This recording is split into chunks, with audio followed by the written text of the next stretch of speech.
Vamos al versículo 7 del capítulo 12. Para mí es clave. Para mí es clave en todo este capítulo 12, pero en los primeros 21 versículos que vamos a abarcar hoy. Ojo, no se alarme, no los vamos a ver uno por uno, si no sería muy extenso. Pero miren lo que dice el versículo 7. Y si supieses qué significa, ¿está ahí conmigo? Y si supieses qué significa misericordia quiero y no sacrificio, no condenarías a los inocentes. Lo repito una vez más, ¿no? Para los que se están preparando todavía. Mateo capítulo 12, versículo 7.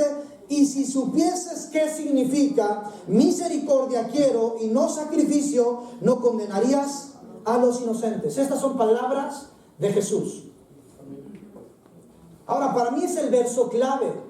Pero ¿por qué Jesús viene a mencionar que la misericordia es mucho más amplia, mucho más abundante, ojo, mucho más importante que los sacrificios? Porque en el primer versículo del capítulo 12 hay un suceso. Dice que en aquel tiempo Jesús iba, se los narro los primeros 5 versículos, Jesús iba con sus discípulos y había un sembradío. Había un campo en donde el trigo ya estaba listo. Bueno, otras traducciones dicen que era trigo, otras simplemente que eran granos.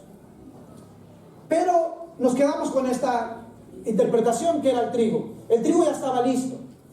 Entonces los discípulos de Jesús van caminando por esos campos ya listos para ser segados y comienzan a arrancar trigo y empiezan a comerlo. A lo que los fariseos que estaban, yo creo, espiándolos, no creo que estaban adorando ni trabajando en el templo. Yo me imagino que los estaban espiando a los discípulos. Inmediatamente cuando ven a los discípulos hacer esto, recoger el trigo y comerlo, van con Jesús y le reprochan, le reclaman y dicen: ¿por qué tus discípulos transgreden la ley del día de reposo? Ahora ya comprendí un poquito que los discípulos estaban arrancando trigo y comiendo trigo en día de reposo. La primera pregunta que quizás saltará a nuestras mentes es: bueno, ¿por qué era tan importante el día de reposo que hasta los mismos fariseos se ofendieron porque estos discípulos estuviesen haciendo algo? A grandes rasgos, miren, pudiera darles una clase de lo que es el día de reposo, irnos hasta el libro de Génesis, los primeros 2 capítulos, la creación, y en Jeremías y todos los profetas. Pero a grandes rasgos, grábese esta definición que reduje, ¿no? Que sinteticé. Y es: el día de reposo es una oportunidad, es un tiempo en el que Dios nos permite conectar con Él y con nuestro entorno. Repito, es un tiempo, una oportunidad que Dios nos da para conectar con Él principalmente y con nuestro entorno. Con nuestro entorno, digamos, tu familia. Tu familia me refiero a tus hijos, tu esposa, tu esposo. Eso era el día de reposo, conectar con Dios y con nuestro entorno. Ahora, ya después de esta definición alguien diría: oye, pues la reprensión de los fariseos no parece tan mala, ¿no? Creo que sus intenciones eran buenas. Los discípulos no estaban respetando el día de reposo, pero no es cierto. Por eso es que más adelante Jesús, en el verso 6, más bien 5, más bien 3, es que son todos esos, 3, 4, 5. Jesús, me encanta la forma en que los reprende. Pero Él les dijo, pero ojo, no es una reprensión como de alguien que quiere altercar o que se quiere desquitar. Esa parte la entendemos. Bueno, ahora como ofendiste y maltrataste a mis discípulos, ahí te va la mía. No, Jesús no está reaccionando de esa manera. Lo hace incluso, me atrevo a decir, con amor y compasión. ¿Por qué? Porque miren la respuesta en el verso 3. Pero Él les dijo, hablando de Jesús: ¿no habéis leído lo que hizo David? O sea, Jesús no se pone a hablar de lo que Él cree, de lo que Él vio, cómo interpretó la conducta de sus discípulos. Jesús lo lleva a un punto bíblico y les dice: ¿no recuerdan lo que hizo David? Obviamente Jesús está citando una porción del primer libro de Samuel en el capítulo 21, cuando David está huyendo de Saúl. ¿Lo recuerdan? Lo vimos en esta serie de David, el hombre conforme al corazón de Dios. Y David está huyendo porque Saúl estaba lleno de celos, porque David era más reconocido que él, y lo persiguió por casi más de 15 años. Y en una de tantas persecuciones de Saúl para con David, David llega al templo junto con más personas que ya seguían a David. Y David junto con sus hombres tenían mucha hambre. Llegan al templo y le dicen al sacerdote: danos el pan de la proposición para comer. Ojo, esto era imposible. Todos los panes, que eran 7 panecitos, más bien 12 panes, se ponían en el templo, en el lugar santísimo. Ahí estaban los panes. Y todas las mañanas se horneaba un pan bueno, fresco, para ser reemplazado. Entonces, 24 horas después, este pan ya se podía consumir, pero solo los sacerdotes, nadie más, porque era un pan consagrado. Y David viene y le dice al sacerdote: dame ese pan para comerlo y darle de comer a las personas que vienen conmigo. Ahora, los sacerdotes, o el sacerdote, lo que hace es darle el pan a David. Lo que Jesús está diciendo es: entonces el sacerdote que le dio el pan a David hizo mal en aquel momento. Miren nada más lo que Jesús está haciendo, y podrían profundizar más en esto, pero no es la aplicación a la que quiero llevarlos. Y no, Jesús le dice: ¿recuerdan lo que hizo David? Ahora, Jesús va todavía más allá. Me atrevo a pensar que un pasito más agigantado. Miren lo que dice el verso 5, nuevamente con pregunta: ¿o no habéis leído en la ley cómo en el día de reposo los sacerdotes en el templo profanan el día de reposo y son sin culpa?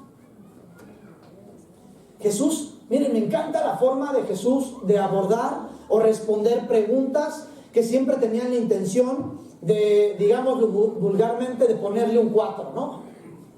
Y saben, Jesús responde a las preguntas con más preguntas. Sería bueno aplicar esta técnica, ¿no? Cuando alguien te pregunta: oye, ¿tú qué piensas de si se ha de tomar o bailar? A veces la gente te pregunta nada más para: no, te compras un borracho. Pero ¿qué si tú le respondes con una pregunta? ¿No? Sería interesante. No me piden un ejemplo ahorita porque no es el tema. Pero sería muy interesante aplicar la estrategia de Jesús. Y le dice entonces en el verso 5: ¿no habéis leído en la ley?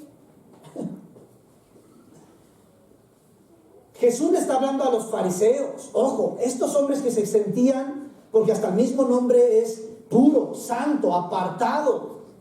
Esos hombres que supuestamente conocían la Torá, bueno, no supuestamente, a los 12 años alguien ya tenía que saber la Torá, los primeros 5 libros de la Biblia, de memoria. Y ahora Jesús les está diciendo: ¿no recuerdan, no habéis leído la ley? En los primeros 5 libros. No los está llevando a libros que no conocen, que no memorizaron. Dice: ¿no conocen lo que dice la ley? Y ojo, en Deuteronomio es muy claro, desde el verso 28, capítulo 28, capítulo 30. Pero le dice: los mismos sacerdotes transgredían la ley del reposo y ni siquiera eran culpables, no se sentían culpables. Jesús los pone en una posición realmente crítica. En otras palabras, los desarmó a estos fariseos.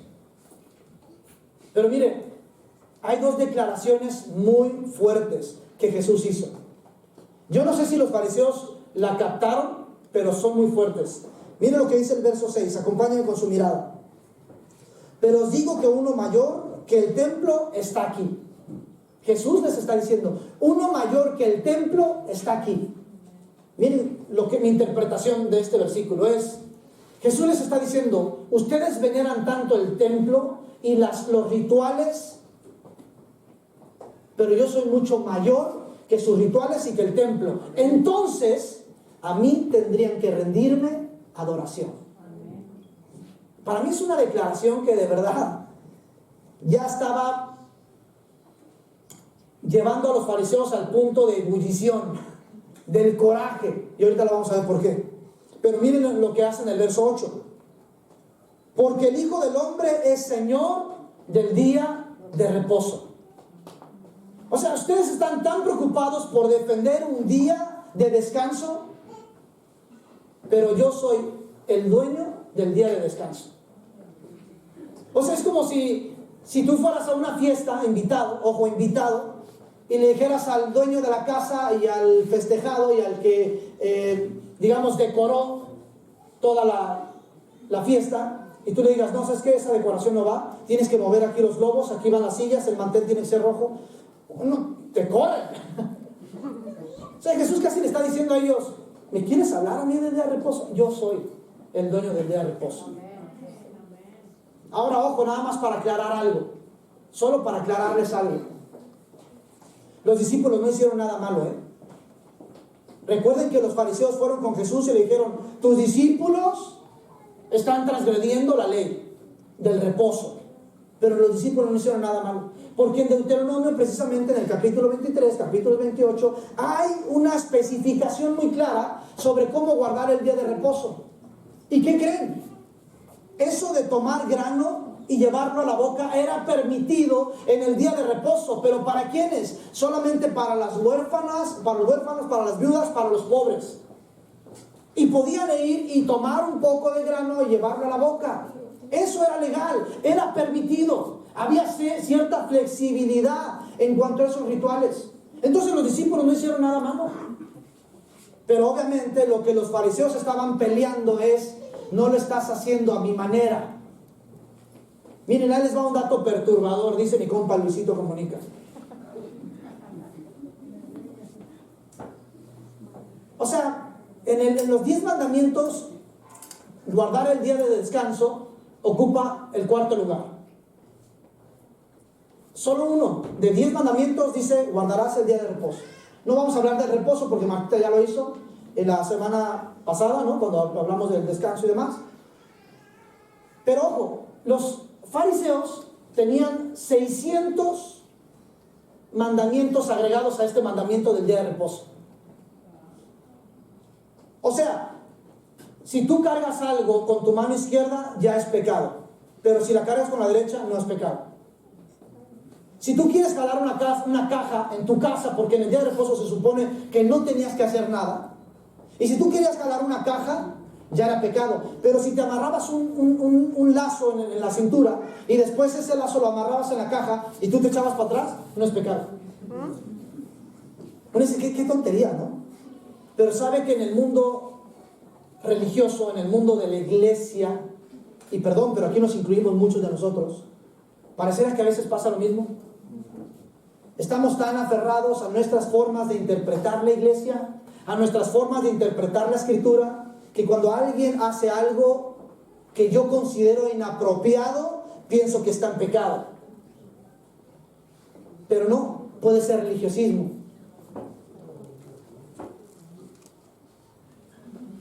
Digo, hay tantas cosas que aquí en la iglesia no se hacen, ojo, no porque yo las considero un pecado, simple y sencillamente porque no queremos ser de pie de tropiezo para alguien más. Pero por ejemplo hay quienes ven mal que las muchachas, que las niñas se suban en pantalón a tocar. Y te dicen, es que la mujer tiene que ataviarse. Y llevan un pasaje que sacamos tan fuera de contexto, porque entonces si se ataviara, pues tendrían que tener todas túnicas, ¿no? Pero es que mi interpretación es que así me lo enseñaron. Y los fariseos estaban tan enojados porque sus discípulos estaban haciendo no algo incorrecto, sino algo que ellos estaban enseñando. Pero ojo, que le habían agregado todavía. O sea, ni siquiera era bíblico, mucho menos espiritual. Y es más, Jesús los aterriza diciendo, pues los sacerdotes mismos transgreden la ley del descanso en el propio templo. ¿A qué se refería Jesús con eso? Bueno, que un sacerdote en el día de descanso, que se supone que no se hace nada, estaban sacrificando animales, estaban cambiando el pan de la proposición. O sea, se supone que no tenían que hacer nada, pero dice, ellos son sin culpa. Es como si yo les digo a todos ustedes, bueno, no falten a la iglesia, todos los domingos de ley es estar aquí, pero pues el pastor no está porque, ojo, porque se fue a predicar. Y alguien diría, es justificable, pero se supone que no tendría que faltar. ¿Sí me explico? Es algo similar. Estos compas, los sacerdotes, fallaban, faltaban y eran sin culpa. Pero los discípulos por no hacer algo que ellos consideraban religioso, porque vuelvo al punto, ni bíblico, religioso. Pero aquí, ¿qué podemos hacer? Y es ahí donde llegamos al verso 7. Jesús le dice, si supieran el significado de misericordia quiero y no sacrificio, entonces no juzgarían al inocente. ¿Sabe? A veces nos pasamos como iglesia juzgando tantos actos, sí, pueden ser reprobables de las personas. Pero cuando uno llega al punto de conocer tanto la misericordia de Dios, tendrías mucho cuidado antes de emitir un juicio sobre alguien más. Y alguien diría, pero se lo merece. Pero es que yo lo veo, yo la veo, cómo se conduce, cómo vive. Sí, pero cuando uno dice, si supieras el significado de misericordia, híjole, tendrías mucho cuidado en juzgar al inocente. Y me encanta cómo lo pone Jesús, inocente. Y alguien diría, pero es culpable. Pero Jesús como su atributo es misericordioso, créame, hasta nos ve inocentes. Siendo culpables, nos ve inocentes. Me encantaba una ilustración que mi papá daba hace años cuando predicaba acerca de Jesús, cuando nos presentamos al Padre, o Satanás nos presenta delante del Padre para acusarnos. Y me gustaba mi papá cómo nos ponía gráficamente este ejemplo, donde está Jesús crucificado y yo estoy atrás de Jesús y viene Satanás y me está acusando y el Padre pregunta, ¿pero de quién estás hablando? De Abraham. Es que yo no veo a nadie, yo no veo a Abraham, yo veo a Cristo crucificado. Si supieras el significado de misericordia.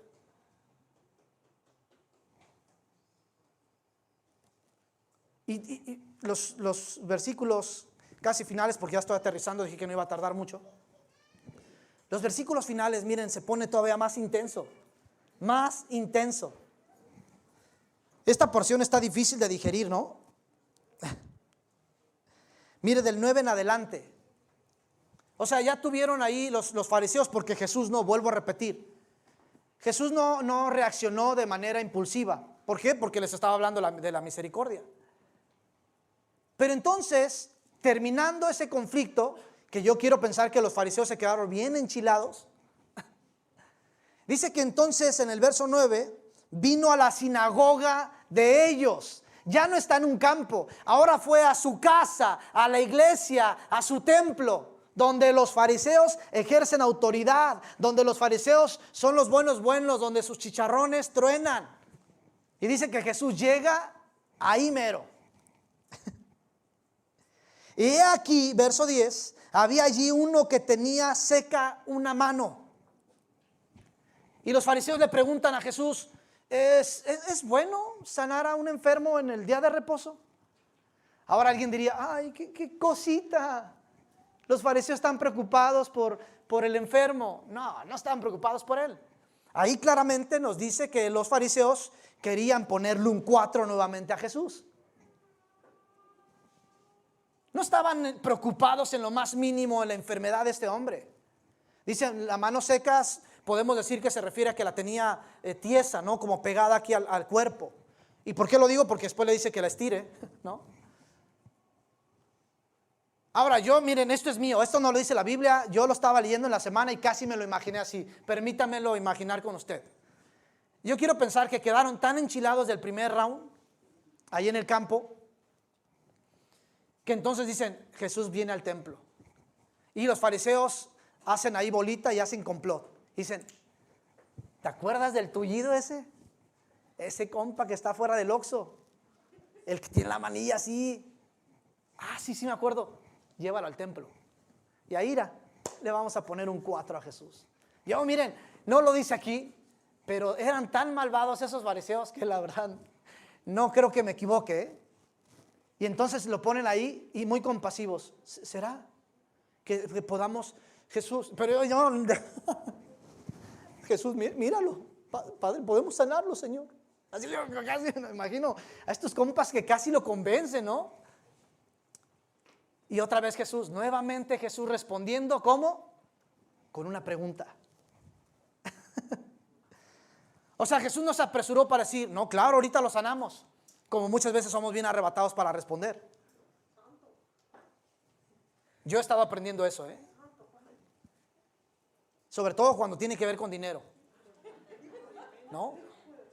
Uno dice, hey, ves a alguien así como compasivo, ¿no? Y lo ves casi como arrastrándose ahí en las ruedas.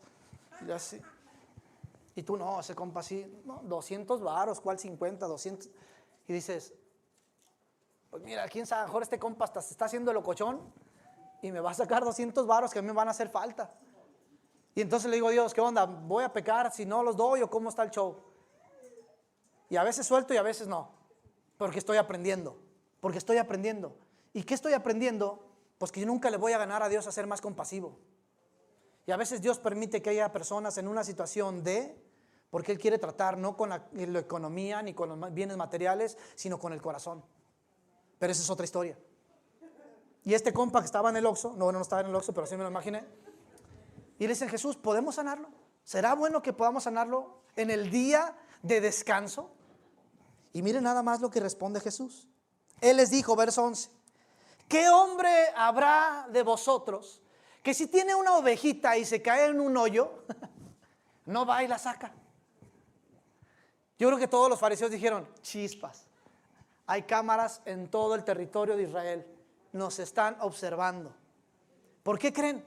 La ley, o sea, los 600 mandamientos que ellos le agregaron a un solo mandamiento, que es el cuarto, decía que si un día, en el día de reposo, una de tus ovejas, curiosamente decía eso, tus ovejas caen en un hoyo, o sea, tú ponle una tabla, si se sale, pues se salió solita, tú no le ayudaste.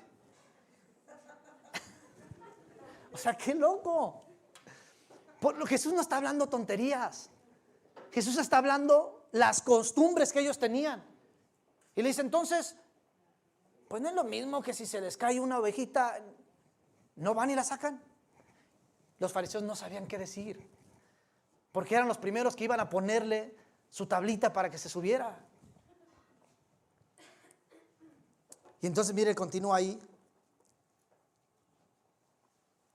Que tenga una oveja y se cayere, no le echará la mano y la levantará. Pues cuánto más vale un hombre que una oveja. Me encantó, sobre todo porque en los tiempos, las ideologías que hoy nos están metiendo de que el mundo tiene más peso que un ser humano, de que el mundo tiene más valor, que los animales tienen más valor que un ser humano, no, eso está de locos. Aquí nos dice, ¿cuánto más valdrá un hombre que una oveja? Y entonces mire lo que dice, pues cuando... por consiguiente, dice Jesús, está permitido hacer el bien en los días de reposo. Y entonces le dice a este hombre, a ver, mijo, vente para acá.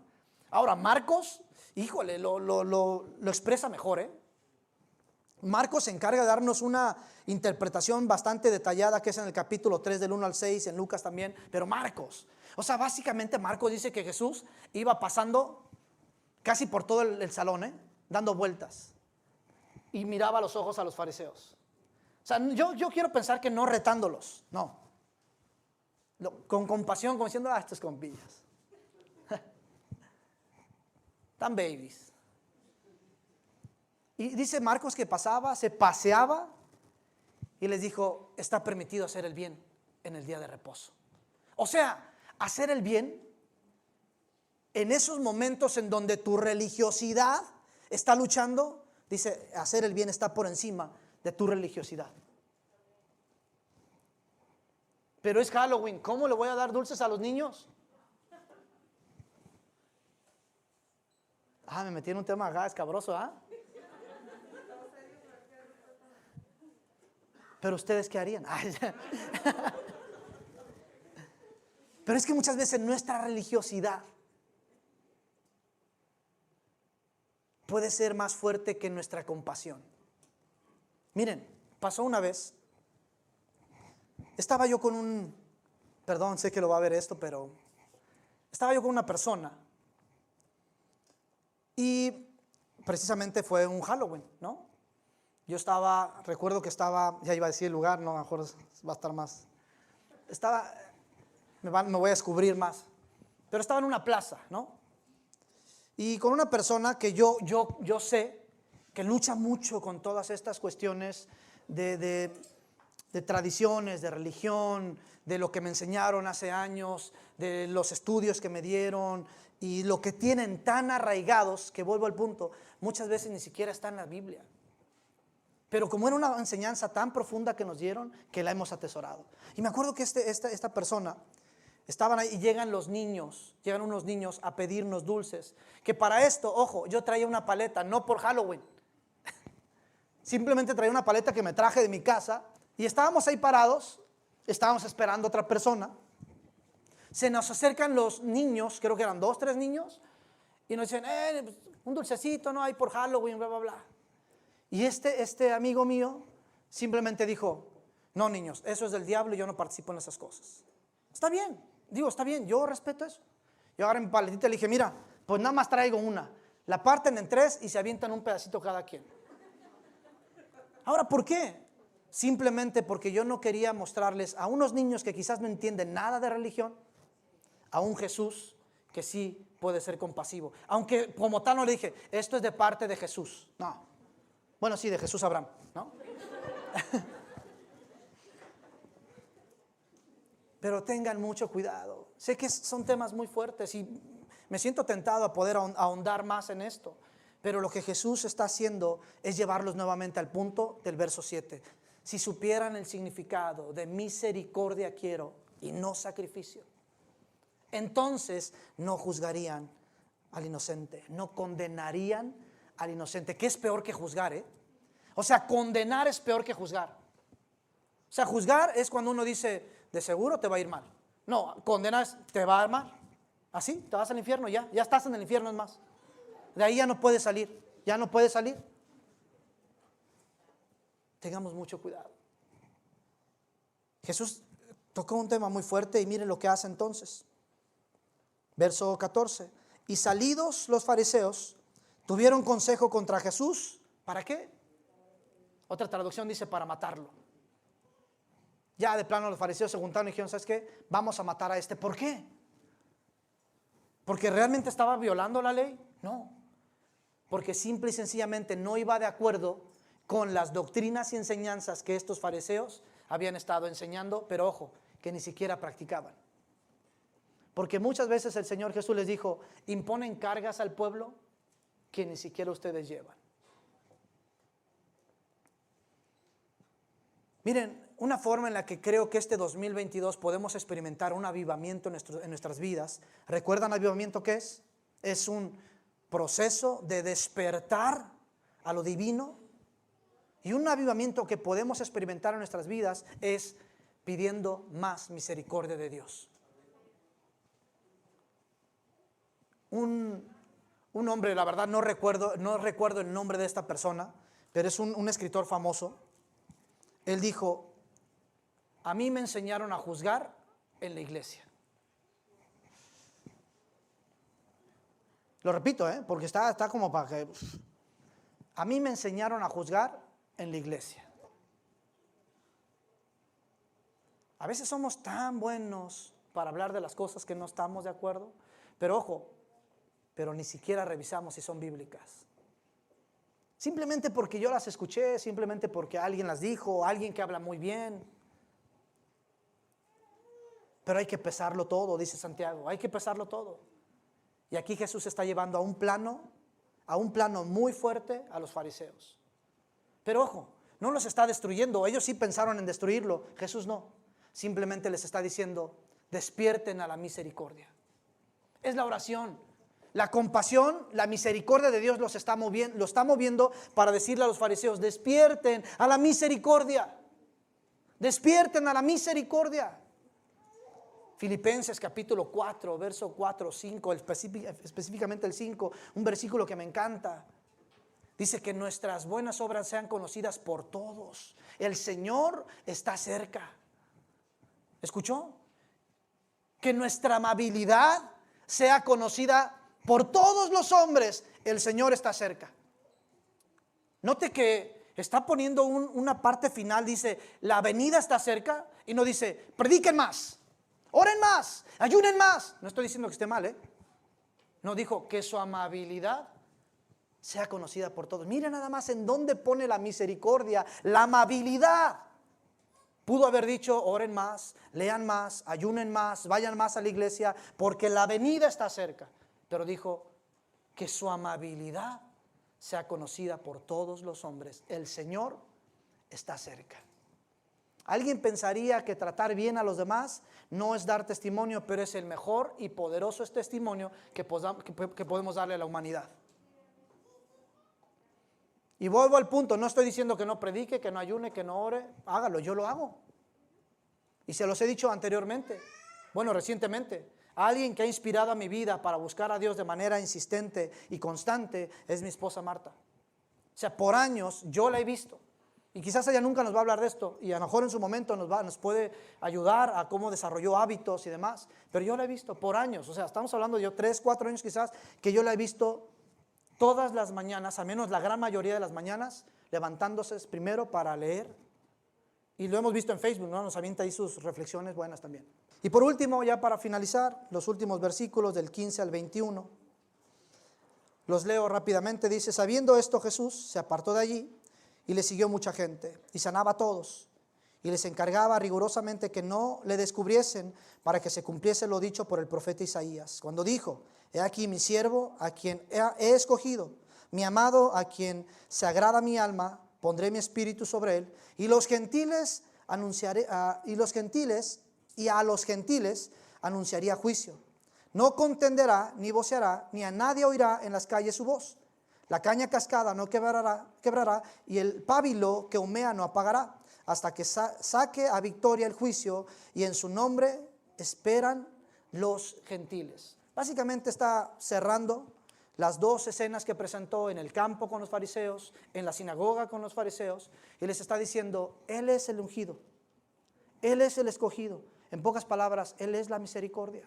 A Él escúchenlo, a Él síganlo, no sus rituales, no su religiosidad, no su legalismo, a Él escúchenlo. Recuerdo que hace años alguien me sugería que pusiera una lista de las reglas de la iglesia. Yo dije, pues suena bien, ¿no? O sea, pero ojo, cuando alguien quiere tener cierto control, pues pone las reglas de la iglesia, ¿no? Pero al final se vuelve un dogma, se vuelve algo que ni siquiera es bíblico. Puedes fijar reglamento en tu iglesia como se fija un reglamento en el trabajo, pero no sé si sea tan recomendable como que un reglamento. ¿Por qué no ponemos incentivos, pasos para cómo la gente puede comportarse, puede hacer las cosas bien? Pero Jesús le dice, yo soy la misericordia, a mí síganme. Miren, con esto finalizo. Cuando uno empiece a profundizar en la persona de Cristo, créame, su actitud, su conducta, sus pensamientos serán saludables y enfocados a lo divino. Entonces, no va a haber necesidad de que te pongan una ley que tengas que estar leyendo constantemente. Cuando estás mirando cara a cara a la persona de Cristo, tu conducta va mejorando gradualmente. Cuando tienes una relación constante con la persona de Cristo, tu actitud va mejorando constantemente. Si supiéramos qué significa misericordia quiero y no sacrificios, entonces dice, no condenaríamos al inocente. Y a eso de inocente póngale un nombre, no necesita decirlo en voz alta, póngale un nombre. Incluso, es más, sí, ese nombre que pensó, que dice, no, ese no lo pondría yo, póngale ese nombre, ahí en su mente ahora mismo. Yo sé que hasta está teniendo conflicto para ponerle ese nombre. No, a esa mujer yo no, esta vieja loca yo no la pongo en ese nombre, ¿no? Pero incluso si lo vemos como inocente, y yo sé, está luchando nuevamente, ¿qué inocente va a ser? Si yo conozco todo lo que me hizo, todo lo que ha hecho, todo lo que habló, todo como se expresó de mí, póngale ese nombre y entonces la misericordia empezará a hacer su trabajo. ¿Cuántos dicen amén a eso? Nos ponemos de pie y oramos.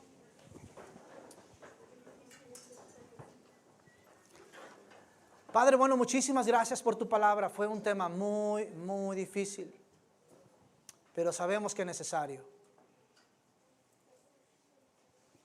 Tú no viniste a atar a la iglesia, viniste a liberar a la iglesia, a darle poder para que ésta funja como tu instrumento de salvación en la tierra. Así que, Señor, guarda mi corazón, cuídame de en algún momento querer manipular las cosas como estos fariseos. Enséñame a caminar bajo tu dirección, bajo tus indicaciones, no bajo mi entendido, mi criterio, mi suposición, mis especulaciones, mi interpretación, sino más bien lo que es visible, lo que es claro, tu palabra. Enséñame y ayúdame a dirigir a las personas hacia ti, no hacia mis normas, no hacia mis reglas, hacia ti.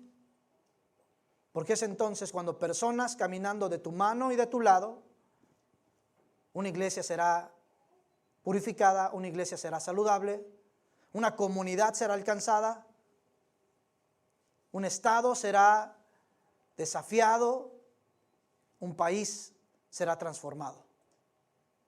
Cuando podamos expresar misericordia en lugar de juicio y condenación para los inocentes.